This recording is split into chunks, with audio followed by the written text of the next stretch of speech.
Preview.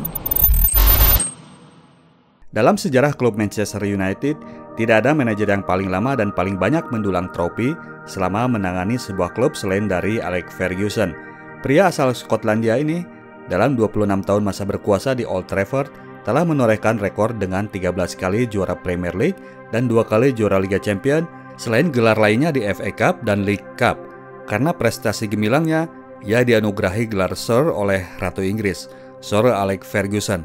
Di video kali ini kita akan membahas perjalanan seorang Alex Ferguson dari awal dia karirnya sampai akhirnya dia menjadi legenda seperti sekarang.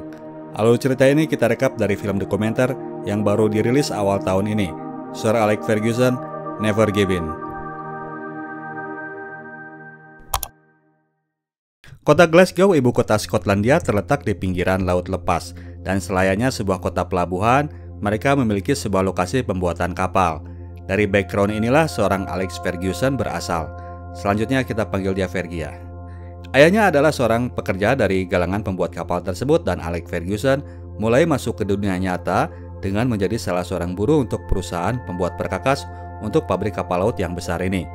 Berasal dari keluarga menengah kelas buruh, keluarga Fergie tinggal di daerah Govan, sebuah pemukiman padat yang ramai dengan hingar-bingar penduduknya. Sebuah kawasan yang hangat, namun di sisi lain terdapat sisi gelap dari daerah ini. Daerah mereka berdampingan dengan sebuah kawasan yang kumuh. Kehidupan yang keras menjadi kehidupan sehari-hari di kawasan tersebut. Pada akhirnya, penduduk di daerah ini saling berusaha agar bisa keluar dari tempat itu. Fergie sedikit beruntung karena bakatnya dalam sepak bola yang membuat dia selalu mendapatkan posisi aman dari sejak dia kecil sampai usia bangku sekolah. Bertempat tinggal di belakang stadion Ibrox, Fergie tumbuh jadi seorang penggemar sepak bola dan penggemar klub Glasgow Rangers. Ayahnya sangat mendukung aktivitas anak-anaknya, Fergie dan adiknya, Martin. Suatu saat, seorang pencari bakat dari klub datang dan berminat untuk merekrut Fergie, namun saat itu ayahnya masih menolak anaknya full turun jadi pemain sepak bola. Dia menganjurkan agar anaknya megang kerja dulu sebelum full-time turun menjadi pemain sepak bola profesional. Hal itu sebagai jaga-jaga apabila karir sepak bolanya tidak berjalan lancar. Namun demikian, pengalaman magang bekerja di pabrik jadi sebuah nilai positif bagi Fergie. Di sini dia jadi mengenal karakter-karakter orang dan mengerti akan pentingnya kebersamaan. Fergie menjadi salah seorang dari beribu buruh pabrik di Skotlandia yang turun ke jalanan melakukan demo pada hari Apprentice Strike tahun 1960. Saat menjalani masa magang di pabrik itu, Fergie juga mulai masuk di sebuah klub sepak bola St. Johnstone sebagai pemain part-time. 3 kali dalam seminggu, dia harus pergi bolak-balik Glasgow St. Johnstone dengan kereta api untuk menjalani karir sepak bolanya. Masa-masa yang melelahkan. Perjuangan itu tidak langsung manis terasa karena Fergie hanya dipakai sebagai pemain cadangan yang jarang dimainkan. Merasa karir sepak bolanya madesu, Fergie jadi malas. Dia jadi lebih suka hangout malam-malam di bar, bahkan di malam pertandingan sekalipun. Motivasinya di sepak bola terjun bebas nyungsep karena ia tahu bahwa ia tidak akan dimainkan. Namun demikian, ayahnya tetap menyuruh Fergie agar konsisten. Meskipun gak dimainkan, sangat penting agar selalu siap untuk menghadapi pertandingan. Fergie dan ayahnya jadi sering bertengkar. Mereka sempat gak saling ngobrol selama beberapa waktu. Fergie lanjut menjalani kehidupan malamnya dari rentang tahun 1961 sampai 1962. Sampai suatu malam, dia mabuk dan berantem dengan pengunjung bar lain. Dia ditahan dan mendapat hukuman denda 3 pound dari pengadilan. Waktu-waktu yang suram. Kini dia merasa karir sepak bolanya habis. Dia menyerah. Tahun 1963, terjadi gelombang imigrasi dari Skotlandia menuju Kanada. Fergie hendak ikut hijrah ke negara baru tersebut. Dia sudah mengurusi segala bentuk dokumen yang disyaratkan. Fergie sudah melupakan sepak bola. Namun sebuah momen yang krusial yang ia percaya sebagai takdir hidupnya tiba-tiba muncul. Suatu hari pada saat hari latihan, Fergie sengaja nggak datang dan pura-pura sakit. Namun staf pelatih di klubnya tahu bahwa Fergie bohong dan melaporkan hal tersebut kepada ibunya. Akhirnya sang emak jadi marah. Ia menyuruh Fergie menelpon pelatihnya dan meminta maaf. Sambil pura-pura sakit, Fergie menelpon pelatihnya. Pelatihnya dengan tegas menyuruh ia datang besok hari ke Buchanan Street Hotel karena ia akan dimainkan untuk menghadapi Glasgow Rangers, klub idolanya. Dan tanpa diduga, pada pertandingan tersebut, Fergie mencetak hat-trick. Dialah orang pertama yang berhasil membobol gawang Rangers sebanyak 3 kali di Ibrox. Selepas pertandingan, Alex melaporkan hasil pertandingan tersebut kepada ayahnya. Ayahnya sangat bangga dengan pencapaian anaknya pada pertandingan tersebut. Dari sejak saat itu, mereka mulai berteman lagi dan motivasi Alex terhadap sepak bola kembali meninggi. Dia mengembalikan lagi komitmennya terhadap sepak bola yang sebelumnya sempat ia lepas. Masa-masa itu saat menjalani kehidupan magang di pabrik, Fergie menjalin hubungan dengan Katie Holding, istrinya sekarang. Mereka menjalin hubungan tersebut dengan serius meskipun Alex sendiri waktu itu masih berumur 22 tahun. Namun ada satu hal dalam hubungan mereka yang kedepannya akan menjadi ganjalan terhadap karir sepak bola Fergie. Katie adalah seorang penganut Katolik, berbeda kepercayaan dengan Alex yang Protestan. Mereka akhirnya harus melakukan pernikahan mereka di kantor KUA. Glasgow, kota tempat mereka tinggal, adalah kota yang terpecah menjadi dua komunitas. Dalam hal sepak bola, hal itu diwakili oleh tim Glasgow Celtic dan tim Glasgow Rangers. Mereka kerap kali bentrok. Bentrokan yang sudah selama 75 tahun masih terus berlangsung. Bentrokan yang bukan diakibatkan oleh faktor pendukung sepak bola, tapi dari faktor perbedaan kepercayaan di antara mereka. Glasgow Celtic datang dari komunitas Katolik dan Rangers dari komunitas Protestan. Selepas pernikahan, Fergie mulai menjalani karir sepak bola profesionalnya untuk klub Dunfermline. Karir yang sangat baik ia jalani. Fergie mulai dikenal sebagai striker yang produktif dan haus gol. Rangers mengendus potensi dari bakat muda Skotlandia ini. Pada tahun 1967, akhirnya Fergie resmi dipinang oleh klub idola masa kecilnya Glasgow Rangers. Nilai transfernya yang sebesar £65.000 memecahkan rekor transfer di Skotlandia saat itu. Fergie menjalani karir sebagai pemain Rangers dengan sangat baik. Dia tetap konsisten menjadi bomber berbahaya bagi klubnya meskipun tahun itu juara liga masih tetap dipegang oleh Celtics. Namun suasana di dalam klub sendiri yang membuat Fergie tidak nyaman. Seorang petinggi klub suatu saat menanyakan perihal agama Katie kepada dirinya. Pertanyaan yang retorikal karena sebelumnya ia sudah mendengar informasi tentang agama istrinya tersebut dari pihak lain. Fergie hanya mengiyakan saja, meskipun dalam hatinya dia merasa terusik karena orang lain sudah mengurusi kehidupan pribadi istrinya. Tahun itu masih ada satu pertandingan yang masih harus mereka jalani, yaitu final League Cup Skotlandia. Rangers ketemu dengan Celtics, musuh bebuyutannya. Pada pertandingan itu, terjadi gol di awal laga yang dilesakan oleh Billy McNeil, bek Celtic ke gawang Rangers. Harusnya pada momen corner kick yang menyebabkan gol tersebut, Fergie menjaga McNeil, namun dia malah membiarkan bek jangkung itu menyundul bola tanpa pengawalan sehingga terjadilah gol. Selepas momen tersebut, Rangers bermain ancur-ancuran. Mereka habis dibantai dengan skor 4-0. Fergie yang dijadikan kambing hitam atas kekalahan ini. Dia disalahkan karena kesalahannya tadi tidak menjaga McNeil dan tidak berhasil membuat gol. Fergie tentu jadi bete berat. Dia curiga bahwa sikap klub terhadap dirinya ada hubungannya dengan agama dari Katie. Fergie pun meninggalkan Rangers dan karir sepak bolanya ia habiskan di Falkirk, sebuah klub kecil. Karir sepak bola Fergie pun sebagai pemain meredup.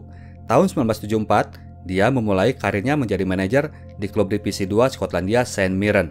4 tahun menangani St Mirren, tahun 1978 dia menerima tawaran untuk menangani klub Liga 1 Skotlandia, Aberdeen. Disinilah momen-momen terbaiknya sebagai manajer dimulai. Aberdeen adalah sebuah klub dari kota para pengrajin batu granit. Klub ini termasuk klub kecil dan tidak memiliki ambisi. Klub ini tidak memiliki fasilitas pelatihan. Mereka sehari-hari berlatih di taman dan terkadang di pantai. Para pemainnya bermain sepak bola hanya dengan kesadaran untuk mencari nafkah semata.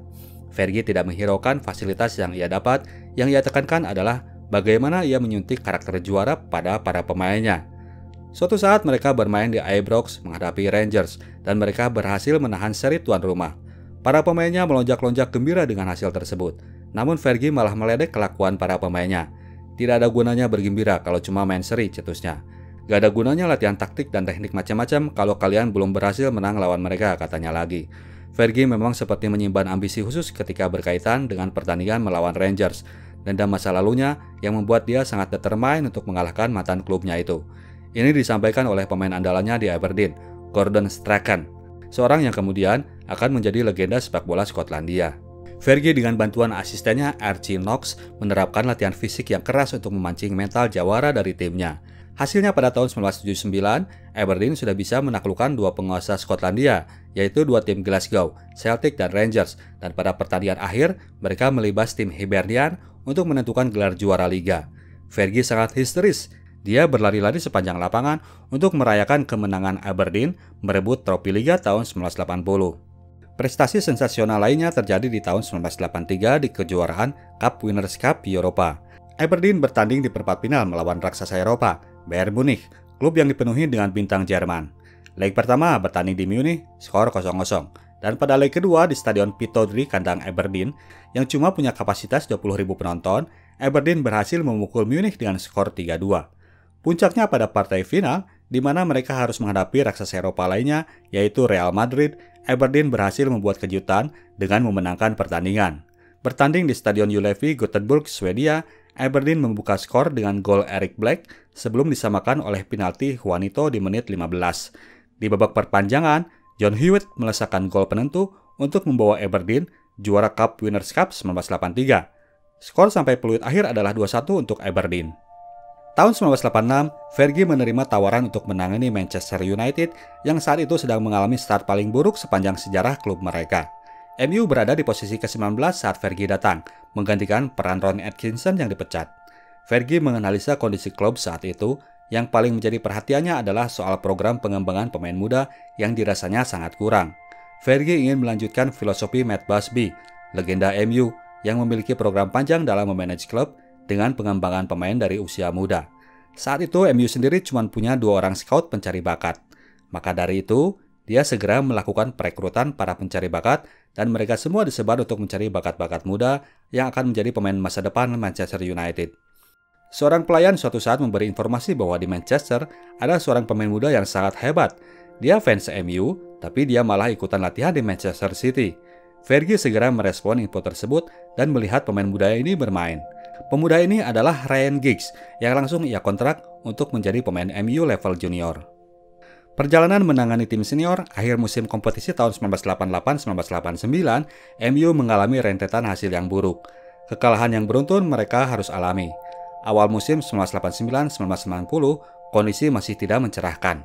Bertanding lawan rival satu kota, Manchester City, timnya Fergie sampai dibantai 5-1.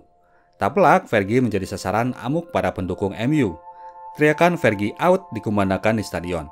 Rumah Fergie sampai mendapatkan telepon-telepon dari fans yang memintanya untuk segera balik kampung ke Skotlandia. Namun Fergie tetap bertahan. Dia menolak untuk menyerah. 1 Januari 1990, MU harus menghadapi Nottingham Forest di ronde ketiga FA Cup. Pertandingan ini dipercaya sebagai pertandingan penentu bagi kelanjutan posisi Fergie di MU. Nottingham Forest sebagai juara bertahan lebih diunggulkan pada pertandingan ini, namun untungnya MU berhasil memenangkan pertandingan tersebut. MU bahkan akhirnya melaju sampai final FA Cup. Di final, mereka harus menghadapi Crystal Palace yang memiliki striker yang sedang meroket, Ian Wright, yang kemudian akan menjadi striker legendaris Arsenal. Pertandingan berlangsung seri 3-3, sehingga harus dilakukan tanding ulang. Pada pertandingan ulangan ini, Fergie memarkir kiper legend Skotlandia yang dia bawa dari Aberdeen, Jim Leighton, yang pada saat-saat itu sedang mengalami krisis kepercayaan diri, sehingga sering melakukan kesalahan. Pertandingan berjalan seru.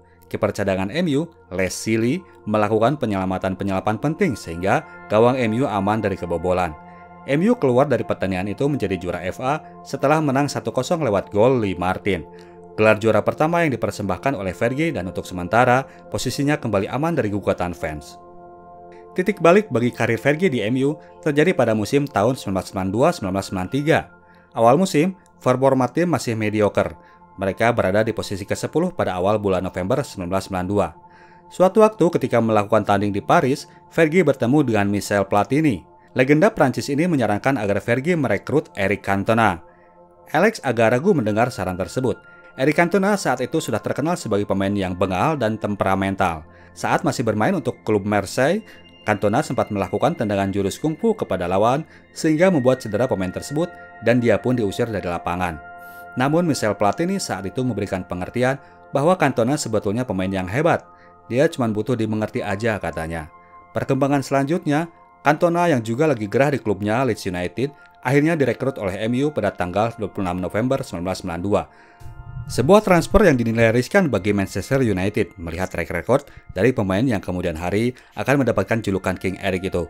Namun Fergie tetap yakin dengan keputusannya. Belajar dari saran yang diberikan oleh Michel Platini, Fergie memperlakukan King Eric dengan perlakuan yang khusus. Dia memberinya ruang yang lebih untuk bisa berekspresi di luar maupun di dalam lapangan. Ketika Ryan Giggs didamprat karena dia pakai dasinya kendor saat ada sebuah acara presentasi kepada publik, Cantona dia biarkan aja cuman pakai kemeja linen dan celana training. Dengan perlakuan spesial yang ia terima, akhirnya King Eric merasa bahwa ia harus memberikan timbal balik kepada timnya. Dia pun menjadi termotivasi untuk melakukan dan mencoba segalanya. Kebetulan juga dia sangat klop melakukan duetnya dengan Mark Hughes di sektor depan Manchester United. MU menorehkan kemenangan demi kemenangan sampai akhirnya di tanggal 10 April 1993 mereka sudah berada di posisi kedua. Pada saat itu mereka bertanding di Old Trafford menghadapi Sheffield Wednesday. MU tertinggal 0-1 sampai menit ke-87 sebelum akhirnya Steve Bruce mencetak gol untuk menyamakan kedudukan dan melesakkan gol keduanya sama-sama lewat sundulan di menit ke-97 waktu perpanjangan. Untuk pertama kalinya, MU berhasil mengambil alih posisi puncak klasemen dan berhasil mereka pertahankan sampai akhir musim kompetisi. Untuk pertama kalinya setelah 26 tahun, MU kembali berhasil menjuarai Liga Inggris. Kemenangan yang dirayakan oleh semua fans dan para legend MU seperti Sir Jack Charlton dan Sir Matt Busby. Sejak saat itu, predikat langganan juara terus melekat pada klub dengan julukan Setan Merah ini. Tahun 1994, mereka meraih double trofi untuk Premier League dan FA Cup. Tahun itu, program pengembangan pemain muda yang diterapkan oleh Fergie telah membawa hasil. Para pemain muda angkatan Ryan Giggs, David Beckham, Neville Brother, Nicky Butt, dan Paul Scholes telah memberi kontribusi yang signifikan kepada tim. Prestasi tersebut mereka ulangi tahun 1996, double trofi yang sama untuk Manchester United. Tahun 1997, mereka berhasil mempertahankan juara Liga Premier. Tahun 1999, MU memenangkan lagi double trofi domestik, Liga Premier, dan FA Cup. Fokus Fergie kini kepada kejuaraan di Eropa. Dia sangat mendambakan bisa memenangkan piala yang ia anggap sebagai tahta yang paling prestisius, yaitu juara Liga Champions. Berhasil menaklukkan Juventus di semifinal, kini mereka akan bertanding di final menghadapi Bayern Munich di Camp Nou Stadion Barcelona. Lini tengah Bayern Munich diisi dengan pemain-pemain yang brilian, Steven Effenberg, Mario Basler, Mehmet Scholl, dan sang veteran Lothar Matthäus yang bermain sebagai libero. Timnya Ottmar Hitzfeld ini yang mengontrol pertandingan sejak awal. Bayern Munich berhasil unggul lewat golnya Mario Basler ketika pertandingan baru mencapai waktu 6 menit.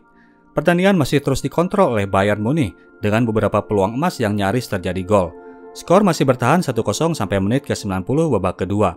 Bayern sudah berada di ambang juara ketika kemudian sebuah twist ending terjadi. Teddy Sheringham yang dimasukkan di menit-menit akhir berhasil melesakkan gol lewat proses tendangan pojok. Kemenangan Bayern pun buyar sudah. Kini pertandingan akan menghadapi kemungkinan dilakukan perpanjangan waktu, tapi Fergie masih belum mau ngerem, pertandingan belum usai. Menit ketika perpanjangan, sebuah proses open play kembali menghasilkan tendangan pojok untuk MU yang kembali diambil oleh David Beckham. Tendangan Beckham disundul oleh Teddy Sheringham dan disontek oleh Ole Gunnar Solskjaer untuk menghasilkan gol kedua MU. Gol yang membuat Samuel Kufur, bek Munich, pemain terbaik di pertandingan itu, menangis meraung-raung. Gol yang mengantarkan kemenangan untuk MU karena beberapa detik kemudian, wasit pun meniup peluit tanda pertandingan usai. Manchester United memenangkan treble winner pada tahun 1999 dan merupakan prestasi yang paling gemilang yang pernah dicapai oleh MU hingga saat ini. Sebagai seorang manajer, Fergie selalu menekankan faktor identitas kepada para pemainnya. Dia selalu memikirkan berbagai cerita yang akan dia sampaikan tentang orang-orang dengan background yang sulit seperti para pekerja galangan kapal, tukang las, buruh bangunan, dan sebagainya. Fergie meyakini bahwa para pemainnya harus paham identitas asal-usul mereka agar mereka mau untuk berjuang agar bisa lebih dari yang pernah dicapai oleh orang tua mereka. Fergie sangat paham dengan hal itu karena ia berasal dari keluarga dengan background yang keras ini. Fergie juga tidak segan untuk bertindak keras kepada para pemainnya. Bahkan itu kepada para pemain muda yang masih polos. Justru Fergie bertindak lebih keras kepada mereka agar mereka nggak lupa daratan. Fergie nggak keberatan kalau ia dipandang sebagai persona yang mengerikan. Hal itu ia sadari sudah menjadi resiko baginya. Belajar dari kegagalan adalah kunci yang utama. Bagaimana kita merespon sebuah kekalahan? Satu kunci yang harus mereka pegang, mental untuk selalu pantang menyerah. Metode itu masih ia teruskan sampai ke generasi skuad MU zaman milenial. Zamannya bintang-bintang baru MU, Ruud van Nistelrooy, Wayne Rooney, Dimitar Berbatov, Carlos Tevez, dan Cristiano Ronaldo. Demikian kisahnya Bro dan Sis. Semoga menghibur dan banyak pelajaran yang bisa kita ambil untuk kita terapkan di kehidupan kita sehari-hari. Pokoknya gas terus, gitu katanya bro. Kita tim Sinetalk cabut dulu, sampai jumpa di video kita selanjutnya. Ciao!